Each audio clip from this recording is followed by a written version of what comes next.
एक दूर दराज रेगिस्तान में एक खूबसूरत गुलाब का पौधा रहता था। इसे अपनी खूबसूरती पर बहुत फख्र था, लेकिन उसे सिर्फ एक बात का शिकवा था कि वो एक बदसूरत कैक्टस थोहर के पौधे के पास आगा हुआ था। गुलाब हर रोज कैक्टस का मजाक उड़ाता और इसे बुरा भला कहता, लेकिन कैक्टस खामोश रहता था। दूसरे पौधों ने गुलाब को समझाने की कोशिश की कि वो ऐसा ना करे, लेकिन गुलाब अपनी खूबसूरती के नशे में किसी की बात नहीं सुनता था। फिर एक गर्मियों में रेगिस्तान का पानी खुश्क हो गया और पौधों के लिए जिंदगी मुश्किल हो गई। गुलाब मुरझाने लगा और उसकी पंखुड़ियां सूखकर गिरने लगीं। एक दिन गुलाब ने देखा कि एक चिड़िया कैक्टस में अपनी चोंच मारकर पानी पी रही है।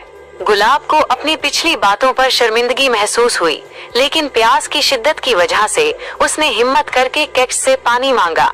कैक्टस ने बड़े दिल का मुजाहिरा करते हुए फौरन हामी भर ली और इस मुश्किल वक्त में गुलाब की मदद की।